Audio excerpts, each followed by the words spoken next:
First off, a video. It's going to make you see the future and understand a wonderful future where we can use brainwaves to fight crime, be more productive, and find love. Let's roll. Sensing your joy, your playlist shifts to your favorite song, sending chills up your spine as the music begins to play. You glance at the program running in the background on your computer screen and notice a now familiar sight that appears whenever you're overloaded with pleasure. Your theta brainwave activity decreasing in the temporal regions of your brain. You mentally move the cursor to the left and scroll through your brain data over the past few hours. You can see your stress levels rising as the deadline to finish your memo approached, causing a peak in your beta brainwave activity right before an alert popped up, telling you to take a brain break. Your mind starts to wander to the new colleague on your team, whom you know you shouldn't be daydreaming about, given the policy against intra-office romance. But you can't help fantasizing just a little. But then you start to worry that your boss will notice your amorous feelings when she checks your brain activity and shift your attention back to the present. You breathe a sigh of relief when the email she sends you later that day congratulates you on your brain metrics from the past quarter, which have earned you another performance bonus. When you arrive at work the next day, a somber cloud has fallen over the office. Along with emails, text messages, and GPS location data, the government has subpoenaed employees' brainwave data from the past year.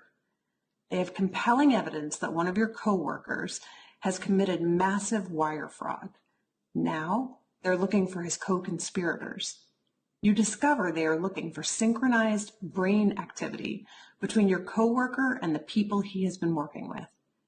While you know you're innocent of any crime, you've been secretly working with him on a new startup venture. Shaking, you remove your earbuds. What do you think? Is it a future you're ready for? You may be surprised to learn that it's a future that has already arrived. Everything in that video that you just saw is based on technology that is already here today. Artificial intelligence has enabled advances in decoding brain activity in ways that we never before thought possible. After all, what you think, what you feel, it's all just data. Data that in large patterns can be decoded using artificial intelligence. We're not talking about implanted devices of the future. I'm talking about wearable devices that are like Fitbits for your brain. The newest way to monitor attention is through a device like this one. These are ear pods that are launching later this year. These ear pods, much like the video you watched earlier, are ear pods that can pick up brainwave activity and tell whether or not a person is paying attention or their mind is wandering. Okay, well you might think, fine, but even if we can tell whether a person is paying attention or their mind is wandering, you can't tell what they're paying attention to. You would be wrong. It turns out that you can not only tell whether a person is paying attention or their mind is wandering, but you can discriminate between the kinds of things that they're paying attention to. Whether they're doing something like central tasks, like programming, peripheral tasks, like writing documentation, or unrelated tasks, like surfing social media or online browsing. When you combine brainwave activity together with other forms of software and surveillance technology, the power becomes quite precise. So what do we do with this? What do we do with technology that enables us to monitor brainwave activity for attention? Do we embrace it? Do we resist it?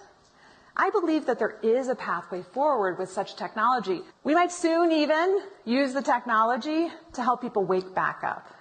This is a haptic scarf that MIT Media Lab has developed, which uses brainwave technology in a responsive way to give a person a little buzz, literally, when their mind starts to wander, to help them refocus and hone their attention. I'm giving you the positive use cases because what I don't want the reaction to be is, let's ban this.